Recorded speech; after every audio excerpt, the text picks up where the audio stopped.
So, yeah, that was Rainbow Rock shorts. Those are the Rainbow Rock shorts. And, yeah, I don't know. I liked them. I really did. And basically, this is the Afterthoughts video. So, I guess I should start actually with this is the Afterthoughts video. This is basically to talk about 3 points that I had with, the trailer, and the main point of this, which was how good these all were. The 3 points, well, the 4 points I basically have in this video are, A, what kind of vibe am I getting from all these shorts as to whether or not the movie will be good. And the 3 points that I want to actually talk about that I didn't talk about in the trailer were, am I going to go watch the movie? What is my deal with Flash Sentry? And why did I think that the release date was a bad idea? Well, here are the reasons, basically. First off, talk about the vibe that I'm getting from this. I'm getting a really positive vibe. This is a really positive vibe. I feel as though this is kind of like the second trailer to the first movie, where the first one was horrible and didn't really talk about anything that had to do with the movie. And then the second one was like, okay, now we're getting into a little bit more detail. And, you know, even though we already had the release month-ish out, here's the release date. Unfortunately, that's not what happened here, but, you know, September release date! Or, at least, September release month. Ah! Anyway, yeah, all of them were good, and it definitely gives me a good vibe going into watching the actual movie. And now, the 3 points I wanted to clarify from my first go-through with this and the trailer. First things first, I want to clarify my thoughts on the date.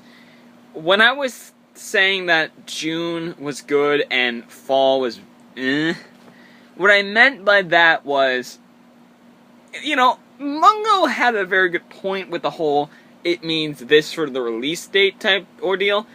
But what I was actually thinking was, basically, won't somebody please think about the children?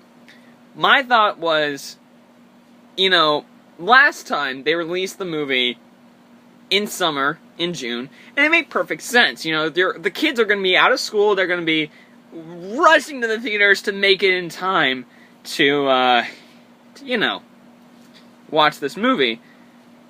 And then you have, you know, a giant increase in sales for Hasbro.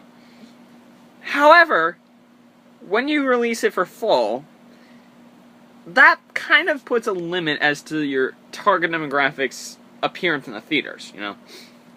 So that either means you're going to have to get your money by expanding to more theaters than you had with the limited release of Equestria Girls 1, and have more theaters and have that technically be the first Equestria Girls movie to ever be released in multiple theaters, like nationwide and all.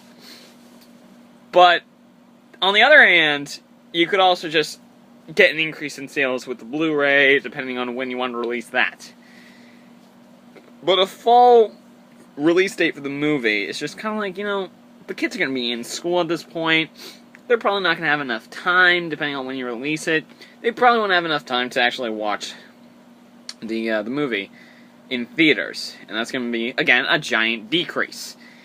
Considering that they announced it for September, that means, with that being June 28th, we have 10 to 13 weeks until the movie releases in theaters. Now, when they announced September, I thought, well, that's good, and it's still kind of bad.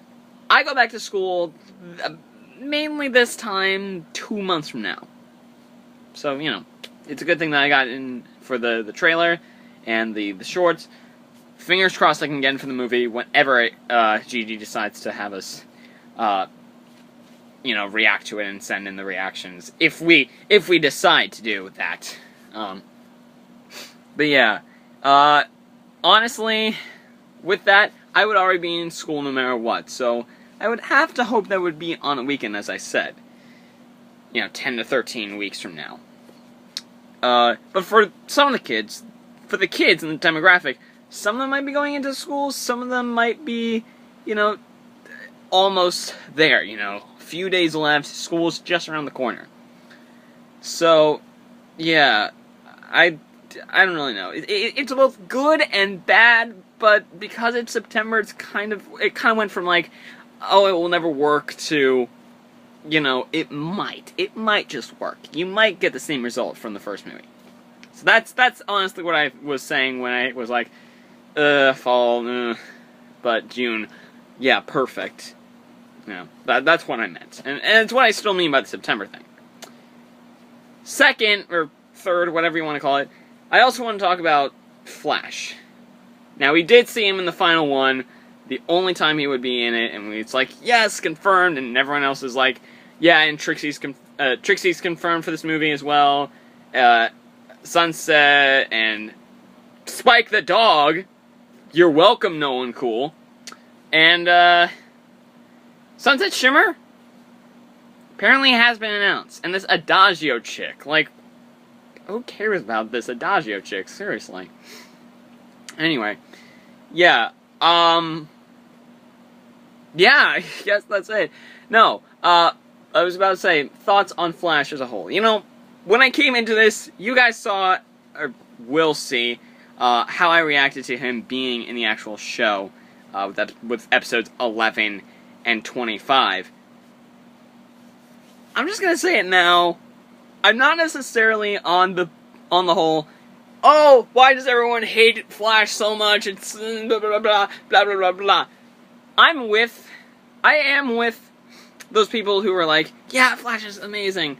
I'm not necessarily fully into, oh, we hate Flash. It's just like, you know, Megan said that he wasn't gonna be in here, so it was just basically a surprise when he actually did show up. So, yeah, that's basically it.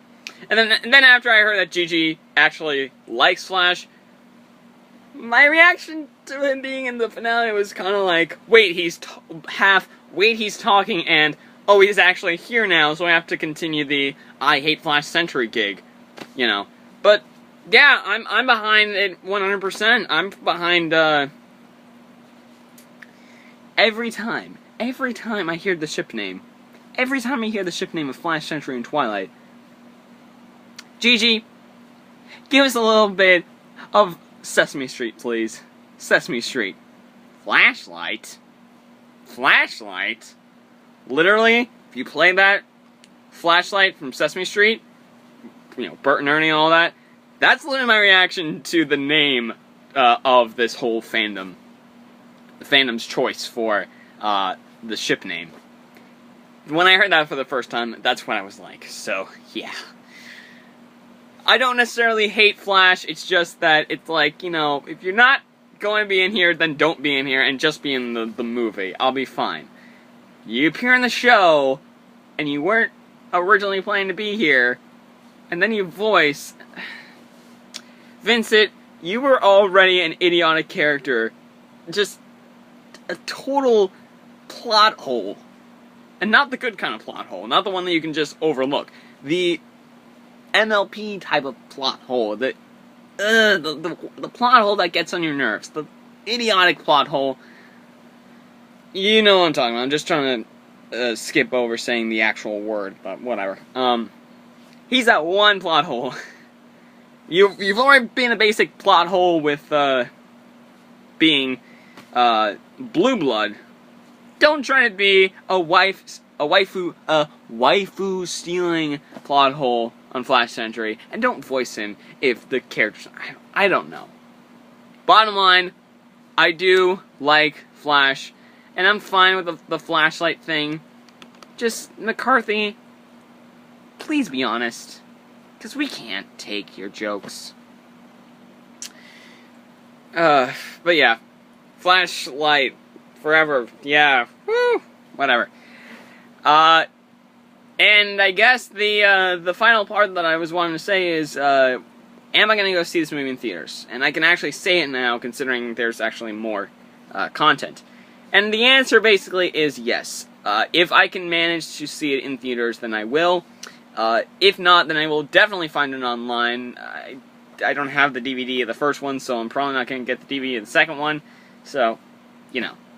But yeah, it's now it's going to be a better movie with these 8 shorts, and hopefully it's going to be great when we see these 22 minutes, being multiplied to 70 or 80 or whatever they want. So yeah, that's it. Thank you for watching. You've probably noticed the sticker on the I'm calling it the Wilmore shirt now. I know it's the Dr. Who's, but I'm wearing the Wilmore shirt again. And there's a little sticker here because the Charles W. Morgan came to town the week that I am doing this. It's the 38th voyage of the Charles W. Morgan. And this is my ticket basically to get in. And I've already done that, so yeah. Anyway, thank you guys for watching. And I will see you guys for the next episode. Alright, and later guys.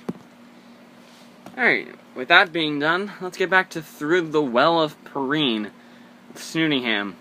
Yet again, and trudged on. The sign on the side of the trailhead was largely ignored, save for a quick glance.